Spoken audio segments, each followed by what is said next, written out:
नमस्कार साथियों, आज के वीडियो में डिस्कस करने वाले हैं AIIMS MSc nursing entrance exam 2024 के सेकंड राउंड रिजल्ट की अपडेट को लेके। तो जैसा कि आप सभी जानते हैं, सेकंड राउंड का जो रिज़ल्ट है वो डिक्लेयर कर दिया गया है और इस रिज़ल्ट में किन किन को सीट अलॉटमेंट हुआ है वो अपन देखने वाले हैं। इसके साथ ही ये भी देखेंगे कि जिनको पहले राउंड में सीट अलॉटमेंट हो गया था और उन्होंने सेकेंड ऑप्शन लिया है, तो अब उन्हें सेकंड ऑप्शन लेने के बाद यदि कोई दूसरा एम्स मिला है तो क्या प्रोसीजर फॉलो करना होगा। और जो एम्स आपको पहले राउंड में मिला था वही सेकंड राउंड में मिल गया है लेकिन सब्जेक्ट चेंज हो गया है, तो भी देखने वाले हैं कि क्या प्रोसीजर आपको फॉलो करना होगा। तो डिटेल डिस्कस करेंगे, वीडियो को एंड तक ज़रूर देखिएगा। ये जहाँ पर आप देख पा रहे हैं, यहाँ पर जो टोटल कैंडिडेट हैं जिन्होंने पार्टिसिपेट किया था उन सभी का ही रिज़ल्ट यहाँ पर डिक्लेयर हुआ है। जिन्होंने पहले जो राउंड हुआ था, पहला राउंड, उसमें यदि आपने पार्टिसिपेट नहीं किया है तो इस रिज़ल्ट में आपका रोल नंबर या फिर आपका जो नाम, आपकी जो कैटेगरी वो आपको दिखाई नहीं देगी। सेकंड राउंड में पार्टिसिपेट करने के लिए कंपलसरी होता है कि आप फर्स्ट राउंड से ही पार्टिसिपेट करें। अब देखिए, यहाँ पर कुछ इंपॉर्टेंट जो आपके क्वेश्चंस हैं उनको लेकर भी डिस्कस करें कि ओपन राउंड में सभी जा सकते हैं कि नहीं जा सकते हैं, कौन कौन एलिजिबल होगा कौन नहीं होगा, तो सभी को लेकर डिस्कस करेंगे। बस आप वीडियो को एंड तक देखिएगा। तो जिन भी कैंडिडेट को अब यहाँ पर सीट अलॉटमेंट हुआ है, सबसे पहले उनको करना क्या होगा, जैसा कि यहाँ पर मेंशन है, आप देख पा रहे हैं बहुत से कैंडिडेट के सामने अभी भी FCNA लिखा हुआ है, जिसका मतलब ये होता है कि जो आपने चॉइस फिल की थी वो आपको आपकी रैंक पर अवेलेबल नहीं हो पाई है, जैसा कि आप समझ पा रहे हैं। इसके अलावा देखिए, अब इम्पोर्टेंट जो बातें हैं वो डिस्कस कर लेते हैं। सबसे पहले जो भी सेकंड राउंड में आपको सीट अलॉटमेंट हुआ है वो उस बेस पर हुआ है कि पहले राउंड में कितनी सीट वैकेंट रही हैं। तो लगभग सीटें हैं जो वैकेंट रह गई थी, क्योंकि बहुत से कैंडिडेट हैं जिन्होंने जाके ज्वाइन नहीं किया है, केवल उन्होंने चॉइस फिल करके ही छोड़ दिया था।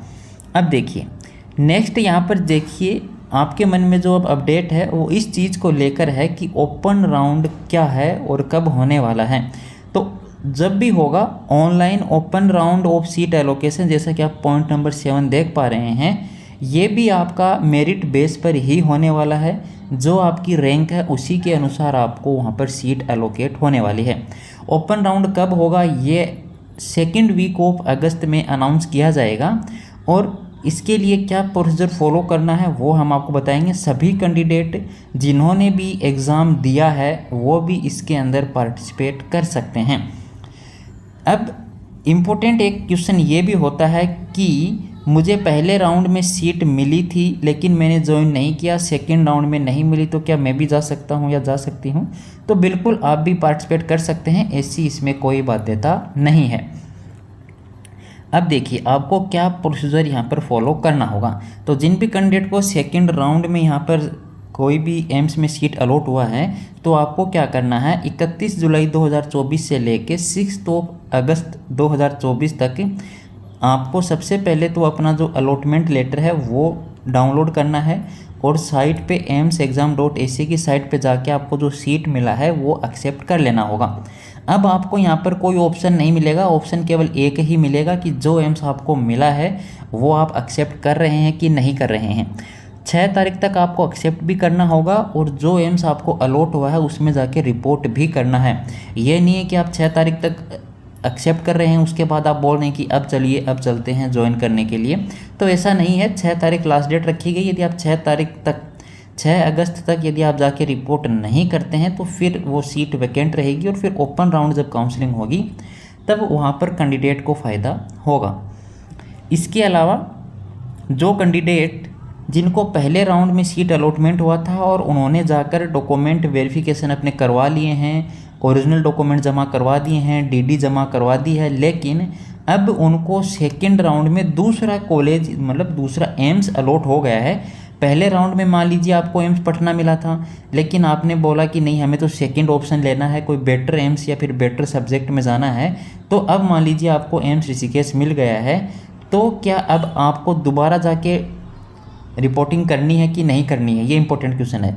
तो बिल्कुल आपको दोबारा जाना है। जो भी आपको सेकंड राउंड में नया एम्स मिला है तो आपको उस एम्स में जाके रिपोर्टिंग करना है। डॉक्यूमेंट को लेके आपको घबराने की आवश्यकता नहीं है। डीडी आपने जमा करवाई है, उसको लेके घबराने की आवश्यकता नहीं है।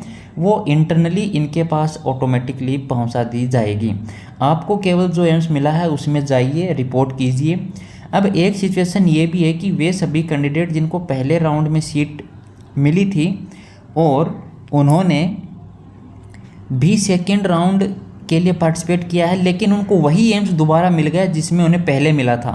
ये भी हुआ है, जैसा कि हम कांटेक्ट में हैं, तो भी आपको जाके रिपोर्ट करना है और आपको अपने जो भी आगे की प्रोसेस है वो पूरी करनी होगी। ये बातें हो गई हैं, आपको समझ में आ भी गई होंगी कि अब आपको अगला कदम क्या उठाना होगा। अब देखिए डॉक्यूमेंट की लिस्ट, क्या क्या डॉक्यूमेंट आपको लेके जाने होंगे। तो डॉक्यूमेंट जैसा कि हमने आपको बता रखा है, जो भी आपके पास है, ऑफर लेटर आपको एम्स की साइट से मिलेगा, सीट लोकेशन लेटर भी वहीं से मिलेगा, रजिस्ट्रेशन जो आपने एप्लीकेशन फॉर्म भरा था एमएससी का वो लेके जाना है, एडमिट कार्ड लेके जाना है, 10th की मार्कशीट या सर्टिफिकेट जो भी आपके पास है, बीएससी नर्सिंग या पोस्ट बेसिक बीएससी नर्सिंग की 60% आपके होने चाहिए, तो आप वहाँ पर जाके रिपोर्ट कीजिएगा। सारे डॉक्यूमेंट की एक एक फ़ोटो कॉपी आपको लेके जानी है, सेल्फ अटेस्टेड होने चाहिए। मार्कशीट आपको लेके जानी है, चाहे आपने बीएससी नर्सिंग किया, चाहे आपने पोस्ट बेसिक बीएससी नर्सिंग किया, चाहे आपने जो भी कोर्स किए हैं 10th 12th जो भी है आपका, वो भी आपको सभी मार्कशीट लेके जानी होंगी। इसके अलावा किसी भी नर्सिंग काउंसिल में अगर आप रजिस्टर्ड हैं तो वहाँ का रजिस्ट्रेशन सर्टिफिकेट ज़रूर लेके जाएँ। इसके अलावा आपका कॉलेज आईएनसी से रिलेटेड है कि नहीं है, ये तो चलिए आप सर्टिफिकेट ले जाएंगे तो आपका काम बन जाएगा, इसमें ज़्यादा कुछ आपको करने की आवश्यकता नहीं है। अपनी कैटेगरी का सर्टिफिकेट ज़रूर लेते जाइएगा। जैसे मान लीजिए आप SC ST OBC EWS में हैं तो सर्टिफिकेट आप लेके जाइए। कुछ कैंडिडेट ने सर्टिफिकेट अपलोड किए थे, जैसे डॉक्यूमेंट अपलोड किए थे, लेकिन उनके डॉक्यूमेंट सही नहीं मिले तो उनको जनरल कैटेगरी में इंक्लूड किया गया है। ऐसा इसलिए है कि आपने जो कैटेगरी का सर्टिफिकेट अपलोड किया था उसको वैलिड नहीं माना गया है। यही रीज़न रहा है कि आपको जनरल में काउंट किया जा रहा है। ये लगातार क्यूरी आ रही थी कि हमारे साथ ऐसा हुआ है, ऐसा क्यों हुआ है, तो हम आपको बता दे रहे हैं ये ऐसा इसलिए हुआ है। जो भी कैंडिडेट EWS से हैं और OBC से हैं तो उनका जो भी सर्टिफिकेट है वो इस डेट से का ही बना होना चाहिए। इससे पहले और जो बाद में का है वो कंसिडर नहीं होगा। तो OBC NCL के लिए आप 16 जुलाई 2023 से लेके 15 जून तक, सॉरी साथियों, 16 जून से लेके 15 जून 24 तक का दोनों डेट इंक्लूड हैं।